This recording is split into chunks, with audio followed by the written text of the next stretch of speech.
జై తెలంగాణ. ఒక్కసారి అన్ని పిడికిలు లేవాల. జై తెలంగాణ. గౌరవనీయులు పెద్దలు, మనందరి అభిమాన నాయకురాలు, చేవెళ్ల చెల్లెమ్మగా ఆనాడు డాక్టర్ వైఎస్ రాజశేఖర రెడ్డి గారు మరి ఏదైతే పేరు పెట్టారో ఆ సార్థక నామధేయురాలు మా అక్క మరి ఇందిరారెడ్డి గారి వారసత్వాన్ని, ఈ రంగారెడ్డి జిల్లా అభివృద్ధిని, సంక్షేమాన్ని తన భుజస్కంధాల మీద గత 25 సంవత్సరాలుగా మోస్తున్న అక్క శ్రీమతి పట్లోల సబితా ఇందిరారెడ్డి గారికి, గౌరవనీయులు మాజీ శాసనసభ్యులు రేవంత్ రెడ్డి గారికి 2018లోనే ఓటమి ఎట్లుంటుందో రుచి చూపెట్టిన మా సోదరుడు పట్నం నరేందర్ రెడ్డి గారు, గౌరవనీయులు పెద్దలు మాజీ కార్పొరేషన్ చైర్మన్ శ్రీ నాగేందర్ గౌడ్ గారు, చేవెళ్ల నియోజకవర్గానికి ఎస్ఐఆర్ మరియు మెంబర్షిప్ కార్యక్రమానికి ఇన్ఛార్జిగా విచ్చేసిన మన కార్మిక విభాగం అధ్యక్షులు, మీకు సుపరిచితులు పెద్దలు శ్రీ రాంబాబు యాదవ్ గారు, గౌరవనీయులు శ్రీ పెద్దలు సీనియర్ నాయకులు, మీ అందరికీ ఆప్తులు, కేసీఆర్ గారికి కూడా అత్యంత ఇష్టమైన నాయకుడు సోదరులు శ్రీ అనంత్ రెడ్డి గారికి. అనంత్ రెడ్డి గారి గురించి ఎప్పుడు చెప్తా ఉంటాడు సార్, అందుకే అంటా ఉన్నా.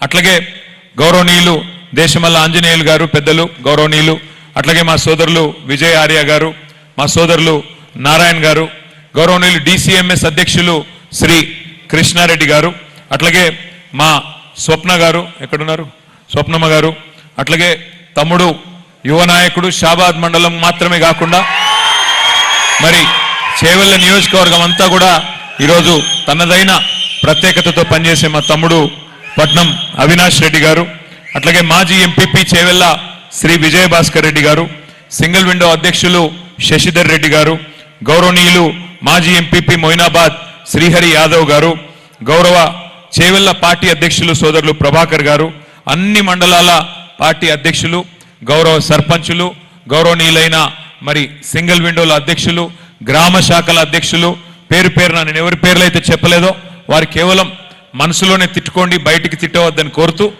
మరి ఈ కార్యక్రమానికి విచ్చేసిన మా అక్క చెల్లెలకి, అన్నదమ్ములకు, పత్రికా మిత్రులకు, మరి పెళ్లిళ్ళు ఎన్నున్నా ఆ పెళ్లిళ్ళు పక్కన పెడదాం, రేవంత్ రెడ్డి పెళ్లి చేద్దామని వచ్చిన మీ అందరికీ పేరు పేరున హృదయపూర్వకంగా నమస్కారాలు. చేస్తారా మరి రేవంత్ రెడ్డి పెళ్లి? వాళ్ళ భార్య ఒప్పుకోదేమో కానీ మీ అందరికీ తెలుసు, ఇవాళ చేవెళ్ల నియోజకవర్గంలో మీరు గెలిపించిన ఎమ్మెల్యే గారు మనల్ని వదిలిపెట్టిపోయినాడు, మీరు గెలిపించిన ఎంపీ గారు ఆయన కూడా వెళ్ళిపోయినాడు. కానీ ఇలా గర్వంగా ఎందుకు అనిపిస్తుందంటే ప్రభుత్వం లేదు, మాకేమీ పవర్ లేదు, కానీ గర్వంగా ఎక్కడ అనిపిస్తుందంటే ఎమ్మెల్యే గారు పోయినా, ఎంపీ గారు పోయినా, అధికారం పోయినా ఇంతమంది సోదరులు ఇవాళ ఇక్కడికి వచ్చి ఒక పెద్ద మీరు చేస్తున్న ప్రకటన, ఇది మామూలు ప్రకటన కాదు, ఇది కాంగ్రెస్ పార్టీ బీజేపీ పార్టీ గుండెల్లో రైలు ఉరికించే గొప్ప దృశ్యం ఇక్కడ కనబడతా ఉన్నది. మీ అందరితో నా ప్రార్థనల్లో ఒక్కటే, మీ అందరికీ తెలుసు 2.5 సంవత్సరాలు అయింది మనకు అధికారం పోయి, సగం టర్మ్ అయిపోయింది. ఇవాళ రోజులు ఎట్లాంటి రోజులు అంటే మీకు తెలుసు, మన పిల్లలు, మన ఇంట్లో ఉండే పిల్లలు కూడా ఒక సినిమా ట్రైలర్ చూసి చెప్పేస్తున్నారు ఆ సినిమా హిట్ అవుతుందా ఫట్ అవుతుందా అని. మరి అర్జున్ రెడ్డి అని ఆ మధ్యన ఒక సినిమా వచ్చింది, సూపర్ హిట్ సినిమా, దాంతో విజయ్ దేవరకొండ అంటే ఆయన పెద్ద హీరో అయిపోయింది. మరి ఇప్పుడు రేవంత్ రెడ్డి అని ఇంకో సినిమా వచ్చింది, ఫస్ట్ హాఫ్ అయిపోయింది, ఇంటర్వెల్ కూడా అయిపోయింది. ఎట్లుంది సినిమా ఇది? నాకంటే బాగా చేవెళ్ళోళ్ళకే తెలుసు ఆ సినిమా ఎట్లుందో. ఎలక్షన్ ముందేమో నేను గుంపు మేస్త్రిని, అసలు రియల్ ఎస్టేట్ అంటేనే రేవంత్ రెడ్డి, రేవంత్ రెడ్డి అంటేనే రియల్ ఎస్టేటు అని పోజులు కొట్టిండు. ఇలా ఏం చేసిండు మరి? రియల్ ఎస్టేట్ని బొంద పెట్టిండు, మొత్తానికి 100 ఫీట్ల అడుగులో పాతి పెట్టే పని చేసిపోయిండు. మన గవర్నమెంట్ ఉన్నప్పుడు పెద్దలు కేసీఆర్ గారు ఉన్నప్పుడు ఇప్పుడే నరేందర్ రెడ్డి గారు చెప్తా ఉన్నారు, షాబాద్లో చందన్వెల్లి కానీ సీతారాంపూర్లో కానీ ఎకరా 30 లక్షలు ఉండేది.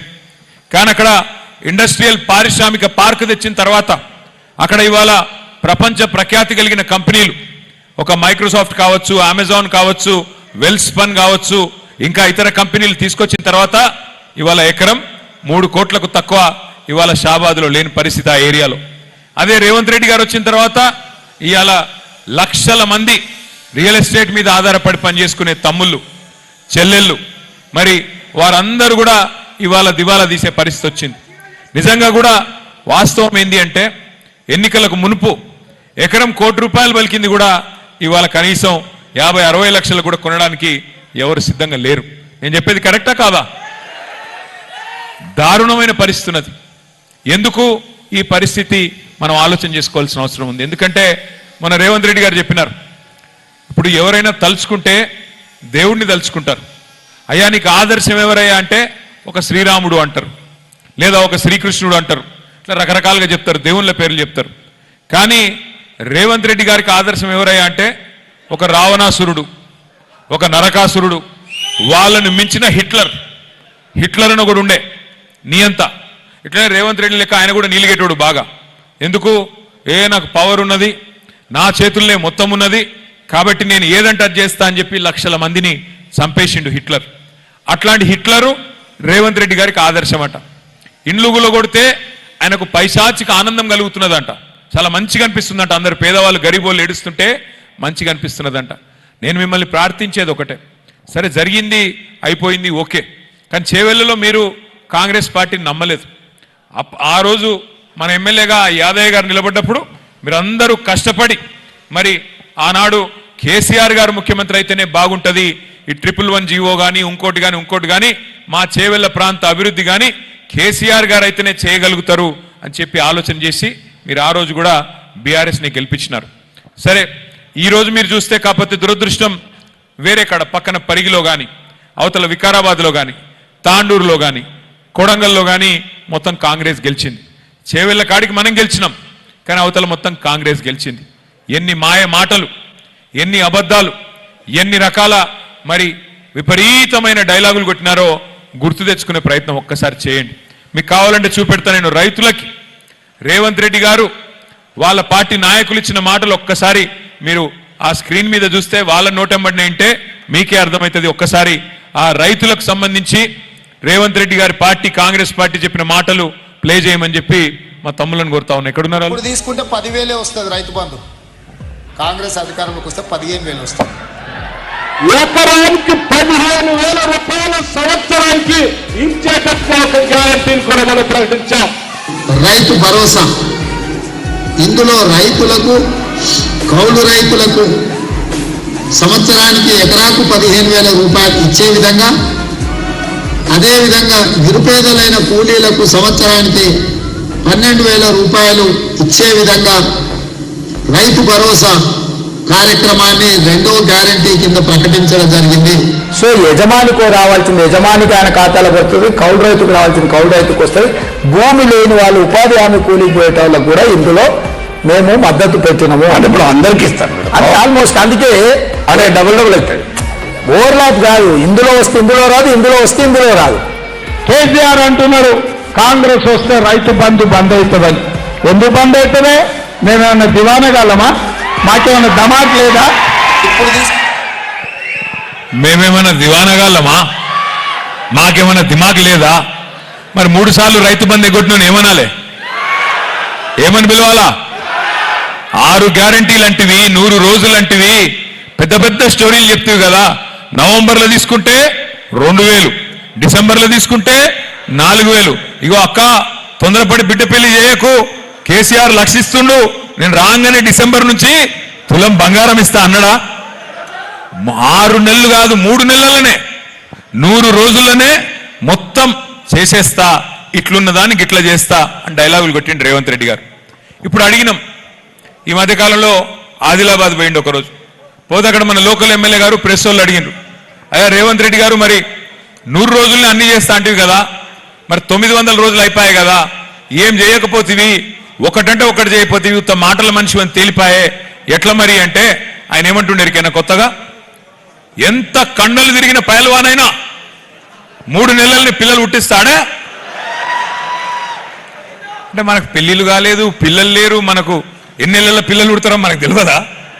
3 నెలలనే పిల్లలు పుడతారా అని చెప్పి రేవంత్ రెడ్డి గారు హుంకరిస్తున్నాడు. నేను ఒక్కటే అడుగుతున్నా చేవెళ్ల వేదికగా, అరే రేవంత్ రెడ్డి గారు 3 నెలల పిల్లలు పుట్టరు, మాకు కూడా ఎరికే, మేము అంత తెలివి తక్కువలం కాదు, మాకు కూడా తెలుసు. 3 నెలలు పుట్టరు ఓకే, మరి 30 నెలలు పుట్టకపోతే నిన్నేమనాలే? ఏమనాలి మరి? ఇక నేనేమనా, ఒక్కటే ఒక్కటి మీకు తెలుసు, నాకు తెలుసు, ఆయన మాటల మనిషి, మూటల మనిషి, అంతే. మాటలేమో మనకు చెప్పిండు, మూటలేమో ఢిల్లీకి మోస్తున్నాడు. కాప సాధించింది మాత్రం ఏమీ లేదు. కేసీఆర్ సారేమో 72,000 కోట్లు 70 లక్షల రైతుల ఖాతాల్లో మీరు అడగక ముందే నాట్లేసే టైంకి వాన చుక్కు పడుతుందంటే ఇక్కడ టింగు టింగు టింగు మన ఫోన్లు మోగుతుండే మీ ఖాతాల్లో రైతు బంధు పడేది. 1 కాదు 2 కాదు 73,000 కోట్లు. మరి రేవంత్ రెడ్డి గారు ఏం చేసిండయ్యా అంటే 72 సార్లు ఢిల్లీ మాత్రం పోయి వచ్చిండు. 72 సార్లు ఢిల్లీ పోయిండయ్యా. ఏం సాధించినవాయా 72 సార్లు ఢిల్లీ పోయి అంటే 72 పైసలు కూడా లేదు. ఏమనంటే ఆయన బడేబాయ్ అంటాడు మీద. ఆయన బడేబాయ్, ఈయన చోటేబాయ్. బడేబాయ్ సుబానల్లా అంటే చోటేబాయ్ మాషా అల్లా. ఆయన 15 లక్షలు వేస్తాడు, అది దిక్కు లేదు. ఈయన ఎకరానికి 15,000 వేస్తాడు, ఇది కూడా దిక్కు లేదు. అందుకే బడేబాయ్ చోటేబాయ్ పర్ఫెక్ట్. ఆయన 15 లక్షల మోసం ఆయనది, ఇది 15,000 మోసం ఈయనది. ఇవాళ మనం ఎక్కువ తక్కువ బాధపడే అక్కర్లేదు. అధికారము ఎవరికీ శాశ్వతం కాదు. అధికారంలో కుర్చీ మనదే, శాశ్వతంగా మనమే ఉంటాం అని ఎవరు అనుకోలేదు, మనం కూడా ఎన్నడూ అనుకోలేదు. మన నాయకుడు కేసీఆర్ గారు కూడా అట్లా ఆలోచించిన నాయకుడు కాదు. ఆయన అధికారం అంటూ ప్రజలు ఇస్తే ఒక తపస్సులాగా మరి పేదవాళ్లకు మంచి చేసే ప్రయత్నం చేసిండు. ఇవాళ కొంతమంది మాట్లాడుతున్నారు కాంగ్రెస్ నాయకులు, కేసీఆర్ గారు అప్పుల పాలు చేసిపోయిండు, కేసీఆర్ గారు మా చేతికి చిప్ప ఇచ్చిపోయిండు అని మాట్లాడుతున్నారు. అందుకే మేమేం చేయలేకపోతున్నాం అని పచ్చి అబద్ధాలు చెప్తా ఉన్నారు. ఒక ఆయన 6 లక్షల కోట్లు అప్పయిందంటాడు, ఇంకో మంత్రి గారు 7 లక్షల కోట్లు అప్పైపోయిందంటాడు, ఇంకొక ఆయన 8 లక్షల కోట్లు అప్పైపోయిందంటాడు. కనీసం అబద్ధాలు చెప్తే కూడా ఒకరికొకరు సరిగ్గా సింక్ కూడా చేసుకుంటలేరు వాళ్ళు. కనీసం ఒకటే అబద్ధం ఒకటి చెప్పినా అతికినట్టు ఉండాల. అసలు వాస్తవం ఏంది? కేసీఆర్ ప్రభుత్వం చేసిన అప్పు ఎంతయ్యా మొత్తం అంటే నేను చెప్పట్లా, కేంద్ర ప్రభుత్వం పార్లమెంట్లో చెప్పింది. కేసీఆర్ ప్రభుత్వం వచ్చిన నాడు 2014 జూన్ 2 నాడు మొత్తం రాష్ట్రం నెత్తి మీద ఉన్న అప్పు 72,000 కోట్లు. అంటే మనకు వారసత్వంగా విరాసత్గా వచ్చింది 72,000 కోట్లు. కేసీఆర్ ప్రభుత్వం దిగిన నాడు, కేసీఆర్ ప్రభుత్వం డిసెంబర్ 3, 2023 నాడు దిగిపోయిన నాడు రాష్ట్రం నెత్తి మీద ఉన్న అప్పు 3,52,000 కోట్లు.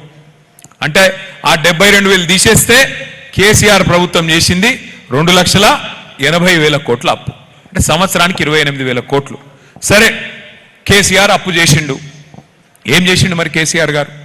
అప్పు చేసి ఏం చేసిండు కేసీఆర్ అంటే గరీబోళ్లకు 200 పెన్షన్ ఉంటే 2,000 రూపాయల పెన్షన్ చేసిండు. 46 లక్షల మందికి ఆసరాగా నిలబడ్డాడు కేసీఆర్. ఎస్, కేసీఆర్ అప్పు చేసిండు. 14 లక్షల మంది ఆడపిల్లలకు 1,00,000 రూపాయలు ఇచ్చి మేనమామలాగా కళ్యాణ లక్ష్మి షాదీ ముబారక్ పేరు మీద 14 లక్షల మంది ఆడపిల్లలకు పెళ్లి చేసిండు. ఎస్, కేసీఆర్ గారు అప్పు చేసిండు. 15 లక్షల మంది ఆడపిల్లలకి కేసీఆర్ కిట్ ఇచ్చిండు. ఒక ఆడపిల్ల పుడితే 13,000, మగపిల్లగాడు పుడితే 12,000 రూపాయలు ఇచ్చిండు. కేసీఆర్ అప్పు చేసిండు. 1000 గురుకుల పాఠశాలలు పెట్టి 6.5 లక్షల మంది ఎస్సీ, ఎస్టీ, బీసీ, మైనారిటీ పిల్లలకి ఒక్కొక్క పిల్లోడి మీద 1,20,000 రూపాయలు సంవత్సరానికి నెలకు 10,000 రూపాయల చొప్పున ఖర్చు పెట్టి మంచి చదువు చెప్పించే ప్రయత్నం చేసిండు. ఎస్, కేసీఆర్ అప్పు చేసిండు. దశాబ్దాల మీ కోరిక వికారాబాద్ జిల్లా కావాలని ఇలా జిల్లా చేసిండు కేసీఆర్. కలెక్టర్ను తెచ్చిండు, ఎస్పీని కూర్చోబెట్టిండు, ఆ జిల్లాలో ఒక మెడికల్ కాలేజీని ఇచ్చిండు, ఒక నర్సింగ్ కాలేజ్ ఇచ్చిండు. ఇవాళ ఇవన్నీ పూర్వ రంగారెడ్డి జిల్లా మన సోదరుల కోసం ఇచ్చిండు. ఎస్, కేసీఆర్ అప్పు చేసిండు. కరెంటు చక్కగా లేకపోతే, కాంగ్రెస్ ప్రభుత్వం మనకు కరెంటు కష్టాలు ఇచ్చిపోతే వాటిని పరిష్కారం చేయడానికి 24 గంటల కరెంటు రైతులకు ఇవ్వడానికి 1,00,000 కోట్లు కరెంటు మీదనే ఖర్చు పెట్టిండు కేసీఆర్. ఎస్, కేసీఆర్ అప్పు చేస్తే ప్రజలకు మంచి చేసిండు. నేను అడుగుతున్నా, ఇవాళ కేసీఆర్ గారు అప్పు చేస్తే నేను ఇంకో గంట సేపు చెప్పగలుగుతా. పాలమూరు రంగారెడ్డి ఎత్తిపోతల పథకాన్ని, మీ ప్రాంతానికి నీళ్లు తెచ్చే కార్యక్రమాన్ని 90% పూర్తి చేసి వీళ్ళ చేతుల్లో పెట్టిండు కేసీఆర్. 30,000 కోట్లు ఖర్చు పెట్టిండు. నేను అడుగుతున్నా రేవంత్ రెడ్డి గారిని, కాంగ్రెస్ నాయకత్వాన్ని, 10 ఏళ్లలో కేసీఆర్ గారు 2,80,000 కోట్లు అప్పు చేసిండు. మీరు 2.5 ఏళ్ళైంది. ఈ 2.5 ఏళ్లనే 4 లక్షల కోట్లు అప్పు చేసిండు రేవంత్ రెడ్డి గారు. 4 లక్షల కోట్లు. మరి ఎక్కడ పోయినాయి పైసలన్నీ? ఎక్కడ పోతున్నాయి? రైతుల ధాన్యం కొనవు, యూరియా ఇయ్యవు, రైతు బంద్ వేయవు, చివరికి రైతుకు కరెంటు కూడా చక్కగా ఇయ్యవు. మరి ఏడబోతున్నాయి పైసలన్నీ? ఎవరు తీసుకుపోతున్నారు? ఆఖరికి కొనుగోలు కేంద్రాలకు పోతే, ఐకేపీ సెంటర్లకు పోతే ధాన్యం సంచులు లేవు.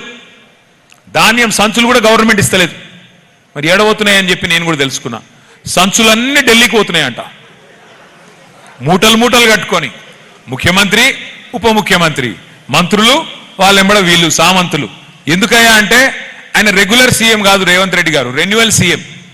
అది రెన్యువల్ కావాలంటే టప్పాకు పడాలి, ఆడ పైసలు కట్టాలి, పైన కప్పం కట్టాలి, ఫీజు కట్టాలి, లేకపోతే నడవది. అందుకే ఇవాళ ఈ పరిస్థితి ఉన్నది రాష్ట్రానికి. ఇంకొక మాట, రియల్ ఎస్టేట్ కూలింది, కుప్పకూలింది. ఎందుకు? ఆర్ఆర్ ట్యాక్స్ వసూలు చేస్తున్నాడు రేవంత్ రెడ్డి గారు. ఒక బిల్డింగ్ కట్టాలంటే హైదరాబాద్లో కేసీఆర్ ప్రభుత్వంలో రూపాయి లంచం లేదు, లేఅవుట్కు పైసలు ఇచ్చే అక్కర లేదు. కానీ ఇవాళ రేవంత్ రెడ్డి గారు రాగానే స్క్వేర్ ఫీట్కి ఎంత, అట్లాగే మీకు దేనికి ఎంత లెక్క పెట్టి తోలు వలిచి బిల్డర్ల దగ్గర వసూలు చేస్తా ఉన్నారు. స్క్వేర్ ఫీట్కి 200. ఇవాళ RR tax, Rahul Revanth tax. మేము ఉత్తగానే వచ్చినామా అని చెప్పి దబాయించి దటాయించి ఇలా పైసలు గుంజి ఒక్కొక్క బిల్డర్ మెడ మీద కత్తి పెడితే ఆఖరికి రియల్ ఎస్టేట్ డామ్ అనే పరిస్థితి వచ్చింది. ఎన్ని మాటలు! ఇదే చేవెళ్ల గడ్డ మీద ఎస్సీ ఎస్టీ సోదరులకు మాటలు ఇచ్చినారు. ఏం చెప్పినారు ఆ రోజు? కేసీఆర్ దళిత బంధు అంటుండు, దళిత బంధు 10 లక్షలు అంటున్నాడు. మేము అధికారంలోకి రాగానే 12 లక్షల రూపాయలు అంబేద్కర్ అభయహస్తం పేరు మీద ఎస్సీలకు ఎస్టీలకు అందరికీ ఇస్తాం అని ఇదే చేవెళ్ల గడ్డ మీద నుంచి చెప్పినారు. ఇలా ఇందిరమ్మ ఇండ్లు అంటున్నారు. ఇందిరమ్మ ఇండ్లు మీరు చెప్పిన మాట, రేవంత్ రెడ్డి గారు, మల్లికార్జున్ ఖార్గే గారు చేవెళ్లలో చెప్పిన మాట. 5 లక్షలు కాదు, ఎస్సీ సోదరులకు ఎస్టీ సోదరులకు 6 లక్షల రూపాయలు ఇస్తాం.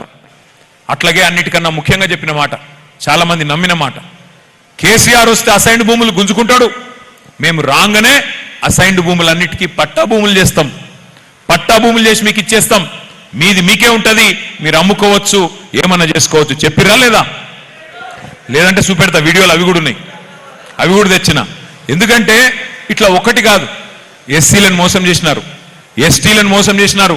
ఇక బీసీ సోదరులకు చెప్పినారు, సంవత్సరానికి 20,000 కోట్లు ఇస్తాం బీసీలకి, 5 ఏళ్లలో 1,00,000 కోట్లు ఇస్తా, 42% రిజర్వేషన్ ఇస్తా. ఒక రాజకీయాల్లో విద్యా ఉపాధి అవకాశాల్లో మాత్రమే కాదు, 42% రిజర్వేషను మీకు ప్రభుత్వ కాంట్రాక్ట్లలో కూడా ఇస్తా అని చెప్పి మోసం చేసినాడు.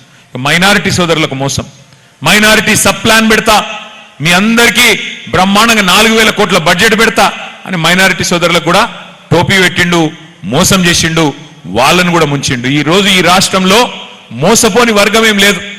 2 ఉద్యోగాలు ఊడగొట్టండి, కేసీఆర్ది కేటీఆర్ది 2 ఉద్యోగాలు ఊడగొట్టండి, మీకు 2 లక్షల ఉద్యోగాలు ఇస్తా సంవత్సరంలో అని చెప్పి పిల్లలకు మోసం చేసిండు. ఈ రాష్ట్రంలో ఇవాళ రేవంత్ రెడ్డి బాధితుడు కానోళ్ళు ఎవరు లేరు. బ్రహ్మాండమైన మోసం మామూలుగా చేయలేదు. చివరికి ఆ ఉప ముఖ్యమంత్రి గారు బట్టి విక్రమార్క గారు ఉంటారు. ఇక ఆయననైతే రేవంత్ రెడ్డి రజనీకాంత్ లెక్క డైలాగులు కొడితే ఆయన కమల్ హాసన్ లెక్క యాక్టింగ్ చేసిండు. కార్డు పట్టుకొని, ఈ కార్డు భద్రంగా పెట్టుకోండి, 100 రోజులు దాచి పెట్టుకోండి, ఇంట్లో అల్మార్లో పెట్టుకోండి, ఆ గ్యారంటీ కార్డు, ఆ కార్డు క్రెడిట్ కార్డు లెక్క మా వాళ్ళు వస్తారు కాంగ్రెస్ వాళ్ళు 101వ దినం నుంచి దాన్ని పట్టుకొని పోయి మీ ఒక్కొక్క కుటుంబానికి 2,50,000 రూపాయలు సంవత్సరానికి ఇచ్చే బాధ్యత నాది అని బట్టి విక్రమార్క గారు కమల్ హాసన్ మించిన యాక్టింగ్ చేసిండు. ఏడవైంది మరి ఈడ బట్టి విక్రమార్క? ఏడున్నాడు? ఏం చేయాలి? ఆ కార్డు ఇప్పుడు భద్రంగా పెట్టుకోమంటివి కదా, ఇప్పుడు ఏడ పెట్టుకోవాలి? ఏం చేయాలి ఆ కార్డులతోని? అందుకే నేను అంటున్నా, ఆగం కావద్దు. అబద్ధాలు చెప్పంగానే, ఇష్టం వచ్చినట్టు మాట్లాడంగానే ఒక ఆయన 15 లక్షలు వేస్తా అన్నాడు, పెద్ద మనిషి ఢిల్లీలో ఉన్న ఆయన. 15 लाख हर किसी के अकाउंट में डाल देंगे भाइयों बहनों मित्रों అని ఆయన అడిగే, ఈయనేమో 15,000 రూపాయలు వేస్తా అని చెప్పి ఈయన చెప్పే, అటు ఆయన మళ్ళీ చేయిచ్చే, ఇక్కడ ఈయన చేయిచ్చే. బంగారంలో కేసీఆర్ గారి ప్రభుత్వం ఉంటే మీరు అడగకముందే బిర్యానీ పెడితే ఆయననేమో పోగొట్టుకుంటుమి, వీళ్ళిద్దరు తెచ్చి నెత్తి మీద పెట్టుకుంటుమి. అలా ఏమవుతున్నది? ఏం సాధించినాం? అందుకే ఎలక్షన్ రాగానే ఆగం కావద్దు, ఎలక్షన్ రాగానే మనం కన్ఫ్యూజ్ కావద్దు. సరే ఎమ్మెల్యే పోయిండు, ఒకటే యాద పెట్టుకోండి, గెలిపించింది మీరే, మళ్ళీ మీరు ఓడగొట్టేది కూడా రేపు బరాబర్ మీరే. ఆ ఎమ్మెల్యే గారు వదిలిపెట్టొద్దు, బరాబర్ గెలిపించిన మీరే మళ్ళా ఓడగొట్టే బాధ్యత తీసుకోవాలి. ఉన్నాయి 300 దాకా బూతులు ఉన్నాయి చేవేళ్లలో. కానీ మనం ఊరికేనే ఏదో స్పీచ్ చెప్పుకొని 4 మాటలు మాట్లాడుకొని ఇక గెలిచినామని జబ్బలు దర్చుకొని పోతే నడవదు. గెలవాలి, కేసీఆర్ ప్రభుత్వం రావాలి, మళ్ళీ చేవేళ్లలో మీ గౌరవం నిలవాలి.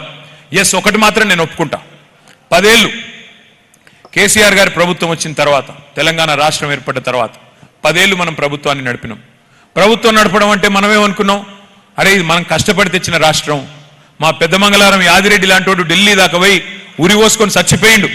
అట్లాంటి యాదిరెడ్డి లాంటి పిల్లలు 100 మంది చచ్చిపోతే వచ్చిన రాష్ట్రం ఉత్తగానే రాలే.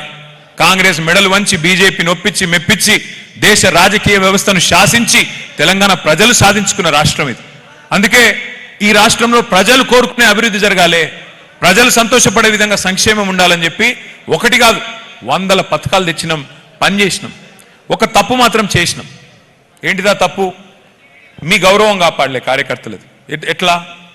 చాలా మంది అన్నారు నాతో, అన్నా పెన్షన్ ఇస్తిరి ఆన్లైన్ అయిపోయా, కార్డు ఇస్తివి కార్డు ఆన్లైన్ అయిపోయా, కళ్యాణ లక్ష్మి ఇస్తివి ఆన్లైన్లో వాయ్, రైతు బంధు ఇస్తివి అకౌంట్లో పడే. ఇక నన్నెవడు దిగుతాడన్నా, మరి నా సంగతి ఏంది? మరి ఊళ్ళో పోయి మళ్ళీ ఓటు అడగాలంటే నా గౌరవం యాడుంటుంది అని. అందుకే నేను మీకు మాటిస్తున్నా, ఇట్లాంటి చిన్న చిన్న పొరపాట్లు మొత్తం ప్రభుత్వం మీదే దృష్టి పెట్టినాం, పార్టీ మీద ఎక్కువ దృష్టి పెట్టలే. వాస్తవానికి 10 ఏళ్ళు కొత్త రాష్ట్రం కదా, కొత్త సంసారం కదా, కొత్త ఇల్లు కదా, పునాది గట్టిగా పడాలి. మన రాష్ట్రం నవ్వెటోళ్ళ ముంగట జారిపడొద్దు. మీకు పరిపాలన చేతనైతే అన్నోళ్లను నోర్లు మూపియాలే, మంచిగా నడిపియాలని ఆలోచన చేసినాం తప్ప వేరే ఆలోచన చేయలే. కానీ నేను మీకు మాటిస్తా ఉన్నా, వచ్చే 5 ఏళ్ళు అట్లుండదు. 2028లో మీ అందరి దయతో ప్రజల ఆశీర్వాదంతో తిరిగి కేసీఆర్ ముఖ్యమంత్రి అవుతాడు. అయినాక నేను బాధ్యత తీసుకుంటా. వచ్చే 5 ఏళ్ళు మన ప్రభుత్వం వచ్చినాక కార్యకర్తల బాగోగులు, ప్రజల సంక్షేమం రెండింటినీ బ్యాలెన్స్ గా నడిపించే బాధ్యత నాది. మీకు రావాల్సిన పదవులు, మీకు జరగవలసిన లాభం, మీకు కోరుకునే గౌరవం వచ్చే విధంగా చేసే బాధ్యత నాది. గతం మర్చిపోండి. చిన్న చిన్న పొరపాట్లు జరిగిండొచ్చు, మా వైపు నుంచి కూడా జరిగిండొచ్చు. ఉద్యమంలో పనిచేసిన బిడ్డలు ఉన్నారు ఇక్కడ, వాళ్ళకు కూడా అయ్యో మాకు జరగాల్సినంత జరగలేదేమో అనే భావన ఉండొచ్చు. నేను వారందరినీ ప్రార్థిస్తా ఉన్నా. ఇవాళ రాష్ట్రం ప్రమాదంలో ఉంది. కేసీఆర్ గారు ఆయన రాజకీయాల్లోకి వచ్చి దాదాపు 43-44 ఏళ్ళైంది. ఆయన ఎమ్మెల్యే అయింది మొదటిసారి 1985. ఇలా 2026 అంటే 41-42 ఏళ్ళ కింద ఎమ్మెల్యే అయ్యిండు కేసీఆర్ గారు. ఇవాళ కేసీఆర్ గారికి ఏం నష్టం జరగల. కేసీఆర్ గారు అన్ని పదవులు చూసిండు రాజకీయంలో. ఎమ్మెల్యే అయిండు, ఎంపీ అయిండు, రాష్ట్రంలో మంత్రి అయిండు, రాష్ట్రంలో డిప్యూటీ స్పీకర్ అయిండు, కేంద్రంలో మంత్రి అయిండు, తెలంగాణకు ముఖ్యమంత్రిగా మీ దయతో 10 ఏళ్ళు పనిచేసిండు. కేసీఆర్ గారి దేశంలో చేయని పదవి ఏం లేదు. ముఖ్యమంత్రి పదవి చేసిండు, కేంద్ర మంత్రి చేసిండు, రాష్ట్ర మంత్రి చేసిండు, డిప్యూటీ స్పీకర్ చేసిండు, అన్ని చేసిండు. ఒక ప్రధానమంత్రి తప్ప అన్ని పదవులు అయిపోయినాయి. అందుకే నేను అంటున్నా, కేసీఆర్ గారికి ఏం నష్టం కాలే. కానీ కేసీఆర్ ఓడిపోవడం వల్ల ఇలా నష్టపోయింది ఎవరు? కార్యకర్తలు, తెలంగాణ ప్రజలు. మన పార్టీ కార్యకర్తలకు ఇవ్వాలా గౌరవం తగ్గింది. ఊర్లలో మనకే ఇజ్జత్ అనిపిస్తున్నది. అరే ప్రభుత్వాన్ని ఓడగొట్టుకొని ఎంత పని అయిపోయారా మనకు అనిపిస్తున్నది. రెండో దిక్కు ప్రజలు నష్టపోయింది, రైతులు బాధపడుతున్నారు, విద్యార్థులు గోసపడుతున్నారు. ఇవాళ మహిళలు ఎన్ని మాటలు చెప్పిండినా, నెలకు 2500 ఇస్తా, అత్తకు 4000, కోడలకు 2,500 ఇస్తా అన్నాడు. ఇప్పుడు 2,500 ఇస్తలేడు, కానీ కొత్త డైలాగ్ నేర్చుకున్నాడు. 1,000,000 మంది మహిళల్ని కోటీశ్వరులు చేసేదాకా ఇడిచిపెట్టాడటిగా. ఏది? 1,000,000 మందిని కోటీశ్వరులు చేసేదాకా. మరి 1,000,000 కోట్లు అంటే ఎన్ని కోట్లు లెక్క పెట్టచ్చా మనకు? 1,000,000 కోట్లు కన్ని పైసలు రేవంత్ రెడ్డి గారు మన కోసం, మన మహిళల కోసం ఇస్తారట. నేను చేవెళ్ల వేదికగా రేవంత్ రెడ్డి గారికి ఒకటే సవాల్ విసురుతా ఉన్నా. అయ్యా, 1,000,000 మందిని కోటీశ్వరులు చేయడం దేవుడెరుగు, ముందు వాళ్ళని లక్షాధికారులు చేయి. ఎట్లా? నెలకు 2,500 ఇస్తాను, సంవత్సరంలో 12 నెలలు ఉంటాయి. 12 × 2,500 ఎంత? 30,000. సంవత్సరానికి 30,000 ఇవ్వాలి. 5 సంవత్సరాలకు ఎంత ఇవ్వాలి? 1,50,000 ఇవ్వాలి. నువ్వు నేనేం అడుగుతున్నా నీకు రేవంత్ రెడ్డి గారు, కోటీశ్వరులు చేయకపోయినా పర్వాలేదు, గా డైలాగులు ఏం అవసరం లేదు, సినిమా డైలాగులు. నువ్వు సింపుల్గా ఈ రాష్ట్రంలో ఉండే 1,67,00,000 మంది ఆడబిడ్డలు ఉన్నారు, 18 ఏళ్ళు నిండినోళ్ళు, వాళ్ళందరూ చూస్తున్నారు ఎప్పుడు పడతాయి మా పైసల ఖాతాలని. నీకు చిత్తశుద్ధి ఉంటే 1,67,00,000 మంది ఆడబిడ్డలు ఎవరైతున్నారో వాళ్ళ అకౌంట్లలో 1,50,000 రూపాయలు వేయి, నేను శాశ్వతంగా రాజకీయాల నుంచి వెళ్ళిపోతా, నీకు బాధ కూడా ఉండదని చెప్తా ఉన్నా. నీకు దమ్ముంటా పని చేయి, సవాల్ చేస్తున్నా. ఈయన ఏది చేయడు, రేవంత్ రెడ్డి ఏది చేయడు, అన్ని కేవలం ఎలక్షన్లకే. ఏమైనా చేసేది ఉంటే ఎలక్షన్కు, పార్లమెంట్ ఎన్నిక ముందు ఒక్కసారి వేసిండు రైతు బంధు, పంచాయతీ ఎలక్షన్ ముందు ఇంకోసారి వేసిండు. మళ్ళీ వేస్తున్నాడు అంటే ఏదో మతలం ఉంటుంది దాని వెనుక, అది యాద పెట్టుకొని మీరు. మళ్ళీ వేస్తుండంటే మళ్ళీ ఎలక్షన్ ముందు వేస్తాడు తప్ప ఎలక్షన్ లేకపోతే వేసే కేసు కాదు ఇది. కేసీఆర్ ఉన్నప్పుడు, నాట్లు ఉన్నప్పుడు పడుతుండే రైతు బంధు, ఈయన వచ్చినాక ఓట్లప్పుడు మాత్రమే పడుతుంది, మిగతా టైంలో పడదు. అందుకే డేంజర్, యాది పెట్టుకోండి. చివరగా నేను ఒకటే మీ అందరినీ ప్రార్థించేది, దయచేసి ఒక 5 నిమిషాలు బంద్ చేసుకుందాం. చివరిగా నేను చెప్పేది ఒకటి, నాకు తెలుసు మీకు కూడా చాలా పెళ్లిళ్ళకు పోవాలి, ముఖం చూపెట్టాలి, లేకపోతే తిడతారు ఇళ్ళల్లో, నాకు కూడా తెలుసు. అందుకే ముగించే ముందు నేను చెప్పేది ఒకటే, కేసీఆర్ గారు గెలవాలి, పార్టీ గెలవాలి అంటున్న డైలాగులతో కాదు, ఉపన్యాసాలతో కాదు. 300 పోలింగ్ బూత్లు ఉన్నాయి మనకు చేవెళ్ళ నియోజకవర్గంలో. మరి ఒక ముఖ్యమైన కార్యక్రమం ఇవాళనే చాలా అవుతున్నది. ముఖ్యమైన కార్యక్రమం SIR ఇవాళనే మనకు రాష్ట్రమంతటా స్టార్ట్ అవుతా ఉన్నది. మీ చేవెళ్ళలో బూత్ లెవెల్ ఏజెంట్లు అందరు ఇక్కడ ఉన్నారు, ఒక్కసారి ఉంటే చేయలేవటండి. అందరూ బూత్ లెవెల్ ఏజెంట్లు. మీకు ఆ పుస్తకం ఇచ్చిండ్రా అందరికీ? ఒకసారి చూపెట్టండి, పుస్తకం వచ్చిందా? జర ఒక్కసారి చూపెట్టండి, వచ్చిన వాళ్ళందరూ చూపెట్టండి. ఏం చేయండి మీరు అందరూ అంటే, ఆ పుస్తకం ఇప్పుడు ఇట్లా బండి ఎక్కంగానే ఇంటికి పోయి ఇట్లా ఇంట్లో వారేసి మళ్ళీ తీసి చూడకండి. నాకు తెలుసు ఇట్లా పోగానే ఇట్లా ఇంట్లో వారేస్తారు, మళ్ళీ దాన్ని తీసి చూడరు. అట్లా కాదు, దయచేసి అది చదవండి, అందులో ముఖ్యమైన వివరాలు ఉన్నాయి. ఏమున్నాయి అంటే, SIR అంటే ఏంది అంటే ఒక స్పెషల్ ఇంటెన్సివ్ రివిజన్, ఓటర్ లిస్టును వడపోత చేసే కార్యక్రమం, జల్లెడబట్టే కార్యక్రమమే SIR. Next slide. ఏం చేస్తారు ఇందులో? ఏం చేస్తారు అంటే, మీకు 2 విషయాలు చెప్పాలి. దేశంలో SIR అనేది మొదటిసారి జరుగుతలేదు, ఇది 14వ జరుగుతూ ఉంది. గతంలో 13 సార్లు జరిగింది. చివరిసారి ఎప్పుడు జరిగిందంటే 2002లో జరిగింది. మరి 2002లో చేవెళ్ళ అనేది అప్పుడు జనరల్ కాన్స్టిట్యున్సీ, తర్వాత 2009లో SC కాన్స్టిట్యున్సీ అయింది. 2002లో అప్పుడు ఆంధ్రప్రదేశ్ రాష్ట్రం ఉండే, తెలంగాణ రాష్ట్రం లేకుండే. సో ఇప్పుడు ఏం చేస్తారు, మొదలు 2002 ఓటర్ లిస్టు, 2025 ఓటర్ లిస్టు, మొన్నటి లేటెస్ట్ ఓటర్ లిస్టు 2 పక్కకు పెట్టుకొని చూస్తారు. చూసి ఏం చూస్తారు, అందులో ఫ్యామిలీ మ్యాపింగ్ చేస్తారు. అంటే ఏంటిది? ఇప్పుడు అక్కది కౌకుంట్ల అనే ఊరు, చేవెళ్ళ కాన్స్టిట్యున్సీ. మరి 2002లో కార్తిక్ కానీ కశ్యప్కి కానీ ఆ రోజు 2002లో ఓటు లేకపోవచ్చు, చిన్నపిల్లలు కాబట్టి ఓటు లేదు. మరి 2002 ఓటర్ లిస్టు 2025 పక్కకు పెట్టుకొని చూస్తే శ్రీమతి పట్లోళ్ళ సబితా ఇంద్రారెడ్డి గారు ఆ రోజు ఓటు అక్కది ఉంటుంది.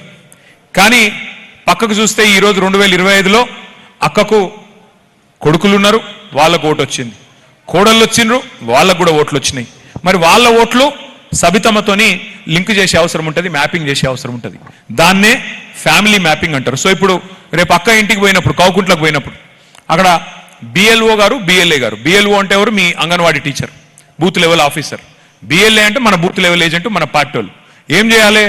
ఆ లింక్ కాని ఓటర్లు కార్తీక్, కశ్యప్, కళ్యాణ్ ముగ్గురు కూడా అక్క పిల్లలు అని చెప్పి ఓటింగ్ చేయాలి, మ్యాపింగ్ చేయాలి. కోడళ్ళు ఉన్నారనుకో, వాళ్ళు కూడా అక్క కోడళ్ళే అని చెప్పి అక్క పేరుతో మ్యాపింగ్ చేయాలి. ఇది పట్లోళ్ళ ఫ్యామిలీ అని చెప్పి మ్యాపింగ్ చేయాలి, లింక్ చేయాలి. ఇది అందరికీ వర్తిస్తుంది. సింపుల్, ఏం కన్ఫ్యూజ్ అయ్యేది లేదు. ఆ రోజుకు ఈ రోజుకు మ్యాపింగ్ చేయాలి. ఆ రోజు కొన్ని ఓట్లు లేకపోవచ్చు, వాటిని మ్యాపింగ్ చేసుకోవాలి. నెక్స్ట్, ఇది చాలా ఇంపార్టెంట్ డేట్. ఇంకో ఇవాళనే చాలా అయింది. SIR నెల రోజులు జరుగుతుంది. 24 జూలై దాకా, వచ్చే నెల 24 దాకా SIR జరుగుతుంది. రోజుకు 50 ఓట్లు మాత్రమే మనం పోవాలి. బూత్ లెవెల్ ఏజెంట్ ఎవరైతే ఉంటారో బూత్లో 1000 ఓట్లు ఉంటాయి. ఒక బూత్లో 1000 ఓట్లు. 1000 ఓట్లు అంటే ఎంత? 300 నుంచి 350 ఇండ్లు ఉంటాయి. 300 to 350 హౌసెస్. రోజుకి మీరు కేవలం 50 ఓట్లు మాత్రమే కవర్ చేయాల్సి ఉంటుంది. సీరియల్ నెంబర్ 1 to 50 మొదలు, 50 నుంచి 100 నెక్స్ట్. ఆ ఓట్ల మందం పోయి BLA గారు, BLO గారు చూసుకుంటారు. ఏం చూసుకోవాలా? 4 విషయాలు మీరు చూసేది. ఎవరన్నా 18 ఏళ్ళు నిండినా కొత్తగా ఓటు హక్కు లేని వాళ్ళు ఉన్నారా ఆ ఇంట్లో ఉంటే వాళ్ళ పేరు రాయించాలా, ఒక ఫామ్ ఎంటర్ చేయాలా, పేరు రాయించాలా, సర్టిఫికెట్లు ఇవ్వాలా, వాళ్ళ ఓటు ఎక్కిస్తారు. రెండవది, ఎవరన్నా పెద్ద మనుషులు చనిపోయితే వాళ్ళ ఓటు తీసేయించాలి. మూడవది, ఇప్పుడు మీ ఇంట్లో ఎవరన్నా ఆడపిల్ల ఉండే, అమ్మాయి పెళ్ళయింది, అత్తగారింటికి పోయింది, పోతే మరి ఇక్కడ తీసేయాలి ఓటు, అక్కడ రాయించాలి, అత్తగారింట్లో రాయించాలి, తల్లిగారింట్లో తీసేయాలి. నాలుగోది, ఎవరన్నా కోడలి పిల్ల మీ ఇంటికి వచ్చింది, వాళ్ళ అమ్మగారింట్లో తీసేయాలి, మీ ఇంట్లో రాపియాలి. ఈ 4 పనులు, ఇంతకంటే ఏం చేసేదేం లేదు. కాకపోతే ఎందుకు మనం ఇంత సీరియస్గా తీసుకుంటాం ఈ ప్రక్రియను? ఎందుకు అంటే మన పశ్చిమ బెంగాల్లో 95 లక్షల ఓట్లు తీసేసిండ్రు. అందులో ఇంతకుముందు నాగేంద్ర గౌడ్ సాబ్ చెప్పే ప్రయత్నం చేసినాడు. 27 లక్షల మంది ఆ 95 లక్షల ఓట్లు ఏవైతే తీసేసిండ్రో అందులో 27 లక్షల మంది అయ్యో మా ఓట్లు ఉన్నాయి మాది నిజం ఓట్లు మా ఎట్లా తీస్తారు అని సుప్రీంకోర్టులో ఈ రోజు కూడా కొట్లాడుతున్నారు. కానీ ఈ లోపలనే ఎలక్షన్ ఓడిచిపోయింది. మమతా బెనర్జీ ఓడిపోయింది. 42 లక్షల ఓట్లతోనే ఓడిపోయింది ఆమె. 27 లక్షల మంది ఇంకా ఓటర్ల కోసం కొట్లాడుతూనే ఉన్నారు. 95 లక్షల ఓట్లు తీసేసిండ్రు. ఆయనత కథ ముగిసిపోయింది. ఇంకో దిక్కు బీహార్, అక్కడ అందరూ మొన్న లాలూ ప్రసాద్ యాదవ్ గారి పార్టీ గెలుస్తుంది అనుకున్నారు. అక్కడ కూడా 65 లక్షల ఓట్లు తీసేసింది. వాళ్ళు కూడా ఒక 20-25 లక్షలతో వాళ్ళు కూడా ఓడిపోయినారు. ఇది ఎందుకు డేంజర్ అంటే ఇవాళ మనతో ధర్మయుద్ధంలో గెలిచే పరిస్థితి కాంగ్రెస్ బీజేపీకి తెలంగాణలో లేదు. కానీ వాళ్ళిద్దరు అధికారంలో ఉన్నారు. మరేమైనా లంగతనం చేస్తారేమో, మన ఓట్లు తీసేస్తారేమో. అందుకే మనం ఇప్పటి నుంచి అలర్ట్గా లేకపోతే, అప్రమత్తంగా లేకపోతే నష్టపోతాం. చేతులు గాలినాక ఆకులు పట్టుకుంటే లాభం ఉండదు. అందుకే జాగ్రత్తగా ఉండాలి. సో నెల రోజులు ఇంటింటికి వస్తారు. వచ్చినాక 31 జూలై రోజు నెక్స్ట్ మంత్ ఎండుకు ఒక లిస్టు పెడతారు. ఇగో ఇది మీ బూత్లో మేము అన్ని చూసినాం, కొన్ని తీసేసినాం, కొన్ని యాడ్ చేసినాం, ఇది ఓటర్ లిస్ట్ అని పెడతారు. మీకేమన్నా అభ్యంతరం ఉంటే, అబ్జెక్షన్ ఉంటే, కొన్ని తప్పులు పడ్డాయి, అప్పుడప్పుడు పడతాయి, ఫోటో తప్పు పడుతుంది, పేరు తప్పు పడుతుంది, ఇవన్నీ ఉంటాయి. 1 మంత్ మీకు టైం ఉంటుంది. ఆగస్టు నెల మొత్తం మీరు అబ్జెక్షన్లు సమర్పించవచ్చు. సెప్టెంబర్ నెల మొత్తం వాళ్ళ అభ్యంతరాలు పరిష్కరించాలి. సెప్టెంబర్ నెల మొత్తం అభ్యంతరాలు, మనం లేవనెత్తిన అభ్యంతరాలు వాళ్ళు పరిష్కారం చేయాలి ఎలక్షన్ కమిషన్ అధికారులు. ఆఖరికి 1 అక్టోబర్ నాడు లిస్టు, ఫైనల్ లిస్టు పెడతారు. ఇది చాలా ఇంపార్టెంట్. 1 అక్టోబర్ లిస్టు మీరు జాగ్రత్తగా ఉండాలి. ఎందుకంటే ఎంపీటీసీ, జిల్లా పరిషత్ ఎలక్షన్లు వాటికి కూడా ఇదే ఓటర్ లిస్టు, ఎమ్మెల్యే ఎలక్షన్కి ఇదే ఓటర్ లిస్టు, ఎంపీ ఎలక్షన్కు ఇదే ఓటర్ లిస్ట్. ఎవరెవరైతే ఎంపీటీసీ పోటీ చేయాలనుకుంటుర్రో, ఎవరెవరైతే జిల్లా పరిషత్ నిలబడాలనుకుంటుర్రో వాళ్ళు ఎక్కువ జాగ్రత్తలు తీసుకోవాలి. అట్లాంటి మిగతా వాళ్ళు తీసుకోవద్దని కాదు, వాళ్ళు ఎక్కువ శ్రద్ధ తీసుకోవాలి. నెక్స్ట్ ఏం చేయాలి బిఎల్ఏ గారు అంటే ఇంతకుముందు నేను చెప్పిందే, బిఎల్ఓ ఎంబడ పోవాలి, ఫామ్స్ అన్ని నింపుతుండ్రా లేదా, చక్కగా నింపుతుండ్రా లేదా చూసుకోవాలి. ఎవ్వరది కూడా అర్హుల ఓటు ఏది కూడా ఒక్కటి పోవద్దు, దొంగ ఓట్లు రావద్దు. అది మెయిన్ పాయింట్. నెక్స్ట్ ఈ 13 ఏ ఒక్క సర్టిఫికెట్ ఉన్నా మీకు ఓటు రాయాలి. కొత్తగా ఓటు రాయించేది ఉంటే ఈ 13 సర్టిఫికెట్లలో మీకు ఇచ్చిన పుస్తకాలలో ఉన్నాయి ఇవన్నీ. దబ్బన లేకపోతే మళ్ళీ పుస్తకాలు పంపించమంటే కూడా పంపిస్తాం. కానీ ఆ పుస్తకాన్ని అందుకే దయచేసి చదవండి. అందులో ఇప్పుడు నేను చెప్పిన అన్ని వివరాలు ఉన్నాయి. బర్త్ సర్టిఫికెట్ కానీ, పాస్పోర్ట్ కానీ, ఎస్ఎస్సి సర్టిఫికెట్ కానీ, లేదా మీకు ఏమైనా ఇంటి సైట్ ఉంటే ఇంటి సర్టిఫికెట్ కానీ, ఇట్లా 13 రకాల కాగితాలలో ఏ కాగితం మీ పేరు మీద ఉన్నా అది ఇస్తే మీ ఓటు రాయాలి. నెక్స్ట్ ఇది ఇంపార్టెంట్. ఇప్పుడు మీ చేవెళ్ళలో చాలా మందికి ఇక్కడ ఒక ఓటు ఉంటుంది, హైదరాబాద్లో ఒక ఓటు ఉంటుంది, కొంతమందికి ఇక్కడ ఒక ఓటు ఉంటుంది, అటు వికారాబాద్లో కూడా ఉండొచ్చు, ఎవరికన్నా నాకు తెలియదు. ఎట్లుంటాయంటే ఇవి మీకు ఒక చిన్న ఉదాహరణ చెప్తాం. మొన్న మనం జూబ్లీ హిల్స్ ఎలక్షన్లో మనం కొట్లాడి ఓడిపోయినాం. చాలా తక్కువ ఓట్లతో ఓడిపోయినాం. ఏమైంది అని తర్వాత తెలుసుకుంటే 15-16 వేల దొంగ ఓట్లు ఉన్నాయి కాంగ్రెస్ వాళ్ళు రాయించినాయి. నేను చెప్పేది అబద్ధం కాదు. ఇగో చూడండి ఇక్కడ ఎగ్జాంపుల్, ఆ ఓటర్ లిస్ట్కి వెళ్ళి తీసుకున్నా. జూబ్లీ హిల్స్ ఇగో ఈ అమ్మాయి ఉంది, ఆమె పేరు లావణ్య, భర్త పేరు శ్రీనివాస్. 5 ఓట్లు ఉన్నాయి అమ్మాయికి, ఒకటి కాదు 2 ఓట్లు జూబ్లీ హిల్స్ ఉన్నాయి, ఒకటి ముషీరాబాద్లో, ఒకటి అంబర్పేటలో, ఒకటి ఖైరతాబాద్. రేపు చేవెళ్లలో కూడా నేను మీ రాంబాబు యాదవ్ గారికి, సబితమ్మకు మొత్తం లిస్ట్ ఇస్తా. ఏం లిస్టు? అనుమానాస్పదంగా ఉండే డబల్ ఓట్లు ఎన్ని ఉన్నాయి, డబల్ ట్రిబల్ ఓట్లు ఉన్నాయి ఎన్ని ఉన్నాయి, ఆ లిస్టు మీకు ఇస్తా. మీరు ఒకటి గుర్తుపెట్టుకోండి, చాలా ఇంపార్టెంట్, ఇది ఒకటి జాగ్రత్తగా వినండి. డబల్ ఓట్లు ఎవరికన్నా ఉంటే చట్టం ప్రకారం 1 సంవత్సరం జైలు శిక్ష పడే అవకాశం ఉంది. డబల్ ఓట్లు ఉంటే 1 సంవత్సరం జైలు శిక్ష పడే అవకాశం ఉంది. కాబట్టి డబల్ ఓట్లు ఎవరి అయినా తీసేయవలసిందే. ఉదాహరణకు మీకు చేవెళ్ళలో ఒక ఓటు ఉండొచ్చు, ఫర్ ఎగ్జాంపుల్ చేవెళ్ళ మున్సిపాలిటీలో ఒకటి ఉండొచ్చు, ఊళ్ళో ఒకటి ఉండొచ్చు, లేదా రెండోది పార్లమెంట్ లోపల ఒక ఓటు ఇక్కడ ఉండొచ్చు, ఇంకోటి రాజేంద్ర నగర్లో ఉండొచ్చు, మూడోది ఇక్కడ ఒకటి ఉండొచ్చు, ఇంకోటి ఎక్కడెక్కడన్నా వరంగల్ జిల్లాలో ఉండొచ్చు, నాలుగోది ఒక ఓటు ఇక్కడ ఉండొచ్చు, ఇంకో ఓటు ఆంధ్రాలో ఉండొచ్చు. ఇలా ఏదైనా సరే డూప్లికేట్ ఓటు దయచేసి తీసేయాలి. తీసేయకపోతే 1 సంవత్సరం జైలు శిక్ష పడే అవకాశం ఉంది. అది యాదికి పెట్టుకోండి. మీకు నేను బూతుల వారీగా లిస్ట్ ఇస్తా.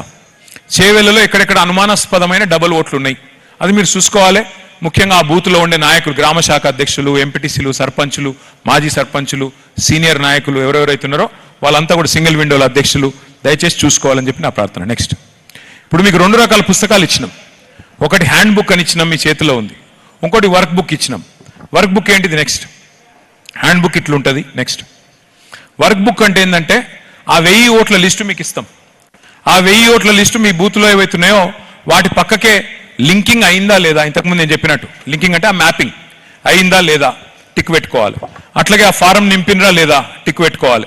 ఇంకేదన్నా అనుమానాస్పదమైన ఓటు అని ఏమైనా ఉందా అక్కడ రాసుకోవాలి. ఈ పని రోజుకు మీరు తిరిగేది 10-12 ఇండ్లే, అంతకంటే ఎక్కువ తిరిగేది ఏం లేదు. 10 నుంచి 12 ఇండ్లు మాత్రమే. ఈ ప్రక్రియ నెల రోజుల్లో పూర్తవుతుంది లాస్ట్. ఇది ఇంతకుముందు అక్క చెప్పిన మాట. మీరు కేసీఆర్ గెలవాలి, మళ్ళీ మా ఎమ్మెల్యే చేవేళ్ళ గులాబీ జెండా వేసుకున్న ఆయన్నే గెలవాలి అనుకుంటే మీరు గుర్తుపెట్టుకోవాల్సింది, నేల విడిచి సాము చేస్తే నడవది. ఎవరి బూత్ల వాళ్ళు మెజారిటీ తెస్తే ఆటోమేటిక్ ఎమ్మెల్యే గెలుస్తాడు. కానీ కొంతమంది నాయకులు ఉంటారు, నేను జిల్లా నాయకుడిని, నేను రాష్ట్ర నాయకుడిని, నేను అంతర్రాష్ట్ర నాయకుడిని, నేను జాతీయ నాయకుడిని, నేను గీడెందుకు తిరుగుతా, నా బూత్లో నేను ఎందుకు చూస్తా. అట్లా కాదు. మీరు మొదలు మీ బూత్ గెలుచుకొని రావాలి. నేను మా నరసింహారెడ్డి గారు ఎదురుగానే ఉన్నారు అజీజ్ నగర్. నరసింహారెడ్డి గారికి నేను చెప్తా ఉన్నా, అజీజ్ నగర్లో ఆడ దొంగ ఓట్లు లేకుండా లంగ ఓట్లు లేకుండా ఆడ మెంబర్షిప్ చక్కగేటట్టు చూసే బాధ్యత పెద్దలు తీసుకోవాలి. మీరు సీనియర్ నాయకులు పెద్దవాళ్ళు అయినప్పటికీ ముందు ఇంట గెలిచి రచ్చ గెలవాలి. మన ఊరు, మన బూత్, మన మెజారిటీ తెచ్చుకుంటేనే ఆడ మనం చక్కగుంటేనే రేపు కాన్స్టిట్యున్సీ గెలుస్తాం, లేకపోతే గెలవం. కాబట్టి దయచేసి నేను ఎవరిని చిన్నగా చేసేందుకు చెప్తాను ఈ మాట. ఎందుకు చెప్తున్నా అంటే బూత్ బై బూతే కదా, కరెక్ట్గా ఆర్గనైజేషన్ ఉంటే గెలుస్తాం. లేకపోతే జనంలో ఓటేయాలని ఉంది కానీ వాళ్ళ ఓట్లు చూసుకోపోతేవి, మెంబర్షిప్ చేయకపోతేవి, ఆడికెళ్ళి గెలుస్తావు. అందుకే ఈ కార్యక్రమం మీద దయచేసి శ్రద్ధ పెట్టాలని నా కోరిక, నా ప్రార్థన. నెక్స్ట్ మీకు ఒక 2 నిమిషాలు మన మెంబర్షిప్ యాప్ కూడా నేను చూపెడతా. ఇది మనం కొత్తగా తీసుకొస్తున్న డిజిటల్ మెంబర్షిప్ యాప్. ఇదివరకు ఏముంటుండే, పార్టీ సభ్యత్వ నమోదంటే మీకు పుస్తకాలు పంపుతుంటే ఆ పుస్తకాలు మీరు కూర్చొని మీరు రాస్తుండే.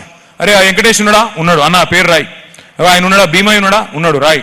సురేందర్ రెడ్డి ఉన్నాడా, ఉన్నాడు, రాయి. ఇళ్లలో కూర్చుంటారు, టక్క టక్క టక్క రాస్తారు. ఆయనతో సబితమ్మకు వచ్చి, అక్క ఇగో మా ఊళ్ళే 400 మంది చేరినరు, ఇగో పైసలు గిన్ని కడుతున్నా, ఇక తీసుకోపో అని చెప్పి ఇచ్చేసి వెళ్ళిపోతారు. ఈసారి అట్లా లేదు. ఈసారి ఏం చేస్తున్నామంటే మంచిగా మీరు ఇవాళ రేపు ఫుడ్ ఆర్డర్ చేసుకున్నా స్విగ్గీలో చేస్తున్నారు, షాపింగ్ చేసినా ఆన్లైన్ చేస్తున్నారు. అందుకే ఏమనుకున్నామంటే మనం కూడా మంచి మెంబర్షిప్ యాప్ తయారు చేసి మనోళ్ళకి ఇవ్వాలి. నెక్స్ట్ ఏం లేదు, సింపుల్గా 5-6 స్టెప్స్లో అయిపోతుంది. ఇప్పుడు ఉదాహరణకు మళ్ళీ ఎగ్జాంపుల్ చెప్తున్నా, అజీజ్ నగర్ గ్రామమే ఉంది, నరసింహారెడ్డి గారు ఉన్నారు. నరసింహారెడ్డి గారి ఇంటికి ఒక ఆయన పోయి మెంబర్షిప్ చేయిస్తాడు మన కార్యకర్త. మరి ఆడ పోగానే ఏం లేదు, యాప్ తీసుకోవాలి, నరసింహారెడ్డి గారు, నరసింహారెడ్డి అని కొట్టాలి. ఆ ఊళ్ళో ఉన్న నరసింహారెడ్డిల పేర్లు అన్నీ వస్తాయి. అందులో అన్న ఇంటి పేరు పట్టుకొని ఆ పేరు వత్తాలి. ఆ పేరు వత్తగానే ఓటర్ లిస్టులోకి వెళ్ళి ఆటోమేటిక్గా మొత్తం ఇన్ఫర్మేషన్ అంటే తండ్రి పేరు, అడ్రస్సు మొత్తం మన యాప్లోకి వచ్చేస్తుంది. వచ్చినాక ఏం చేయాలి, అన్నను మరి యాక్టివ్ మెంబర్ అవుతావా, జనరల్ మెంబర్ అవుతావా.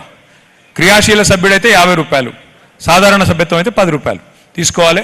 అది కూడా అది ఉంది, గూగుల్ పే ఉంది, పేటిఎం ఉంది, అన్నీ ఉన్నాయి. లేదా క్యాష్ అన్న కట్టుకుంటే క్యాష్ అన్న కట్టుకోవచ్చు, అందులో ఆప్షన్ ఉంది, అది క్లిక్ చేసుకోవాలి. అటెన్క నెక్స్ట్ ఒక ఫోటో తీసుకోవాలి, అదే యాప్లోనే ఫోటో తీసుకోవాలి. ఫోటో తీసుకుంటే ఎందుకు ఫోటో అనేది కూడా మీకు చెప్తా. లాస్ట్కు ఇంకో డేంజర్ది పెట్టినాం, ఫోన్ నెంబర్ తీసుకోవాలా. ఫోన్ నెంబర్ ఎంటర్ చేయగానే ఓటీపీ వస్తుంది. ఆ ఫోన్ నెంబర్కు ఓటీపీ అంటే తెలుసు కదా, అంటే ఏంటిది, ఇది యూరియా యాప్ కాదు, యూరియా యాప్ని తీసి పడేద్దాం కానీ యూరియా యాప్ కాదు. ఓటీపీ అంటే 1 టైం పాస్వర్డ్. ఆ 1 టైం పాస్వర్డ్ ఎంటర్ అయితేనే మళ్ళా మొత్తం ఇన్ఫర్మేషన్ ఎక్కుతుంది. ఎక్కినాక ఇంకొకటి పెట్టిన వీళ్ళ డేంజర్ది. ఆ డేంజర్ది ఏమిటిదంటే మీరు మీ ఇంట్లో కూర్చొని రాస్తురా లేకపోతే ఇంటింటికి పోయి రాస్తురా అని చూసుకున్నందుకు ఒక బటన్ పెట్టినాం. ఆ బటన్ కొడితే మీరు ఎక్కడున్నారో తెలుస్తుంది నాకు, జీపీఎస్. మీరు హైదరాబాద్లో కూర్చొని నాకు చేవెళ్ళలు ఉన్నాను కథలు చెప్తుర్రా, లేకపోతే నిజంగానే చేవెళ్ళలు ఉన్నారా, ఆ బటన్ కొడితే జీపీఎస్లో లాటిట్యూడ్ లాంగిట్యూడ్ దొరుకుతుంది. మీరు ఆ ఇంటికి పోయి చేసిరా మెంబర్షిప్, లేకపోతే మీ అరలో కూర్చొని చేసిరా నాకు తెలిసిపోతుంది. అర్థమైందా? కాబట్టి నన్ను చీటింగ్ చేయలేరు. మీరు మంచిగా జాగ్రత్తగా ఇల్లు తిరిగి డోర్ తిరిగి ఎంత మెంబర్షిప్ మీరు జాగ్రత్తగా చేసుకుంటే, ఎంత కమిటీలు మీరు మంచిగా వేసుకుంటే, ఎంత బందోబస్తుగా పార్టీని 6 నెలలు తయారు చేసుకుంటే అంత గెలుపు రేపు అల్కగా అవుతుంది. ఆంగ్లంలో ఒక మంచి సామెత ఉంది, ఏమంటారు అందులో అంటే, the more you sweat in peace the less you bleed in war. The more you sweat in peace the less you bleed in war. అంటే ఏంది తెలుగులా? ఒక సైనికుడు ఏ యుద్ధము లేనప్పుడు శాంతి సమయంలో ఎంత చెమట వడిపితే, ఎంత చెమట చిందిస్తే యుద్ధంలో అంత తక్కువ రక్తం కారుతుంది అనేది దాని పాయింట్. అంటే మీరు ఈ టైంలో మీరు కరెక్ట్గా మొత్తం ఇంతజాం చేసుకుంటే, పార్టీని బందోబస్తుగా నిర్మాణం చేసుకుంటే, రేపు ఎలక్షన్ వచ్చినాక ఆగమాగం అయ్యే బాధ తప్పుతుంది. అందుకే ఎస్ఐఆర్ కార్యక్రమాన్ని, మెంబర్షిప్ కార్యక్రమాన్ని నెక్స్ట్ ఇక లాస్ట్కు ఫోటో ఎందుకు తీసుకున్నామంటే ఇక గిందుకు ఫోటో తీసుకుంటే మీకు వెంటనే కార్డు వస్తుంది, ఐడి కార్డు వస్తుంది. ఆ ఐడి కార్డు రేపు మన గవర్నమెంట్లోకి వచ్చినాక ఇట్లా మీరు జేబులో పెట్టుకొని పోతే ఏ ఆఫీసర్ అయినా పోలీసోడైనా సల్యూట్ కొట్టి పని చేయాలి. కేసీఆర్ మనిషి వచ్చిండ్రా బాయ్ అని చెప్పి మీకు గౌరవం ఇచ్చి పని చేసే పరిస్థితి ఉంటుంది. ఆ మంచి ఐడి కార్డు కూడా తయారు చేసి చేవెళ్లలో ప్రతి కార్యకర్తకు బందోబస్తుకి ఇస్తాం. ఆ రకంగా మిమ్మల్ని రాబోయే 5 సంవత్సరాలు మాత్రం గతంలో జరిగిన పొరపాట్లు జరగకుండా ఉద్యమకారులను కానీ కార్యకర్తలను కానీ కడుపులో పెట్టుకొని చూసుకునే బాధ్యత తీసుకుంటాను మళ్ళొకసారి చెబుతూ, చేవెళ్లలో గతంలో గులాబీ జెండా ఎగిరేసినారు, భవిష్యత్తులో కూడా ఎగిరేస్తారని చెప్పి మనస్ఫూర్తిగా ఆశిస్తూ, ఇలా పెళ్లిళ్ళున్నా ఎన్ని ప్రైవేట్ ఫంక్షన్లున్నా అన్ని పక్కన పెట్టి వచ్చిన మీ అందరికీ మళ్ళొకసారి శిరస్సు వంచి హృదయపూర్వకంగా ధన్యవాదాలు. జై తెలంగాణ, కేసీఆర్ గారి నాయకత్వం, జై తెలంగాణ.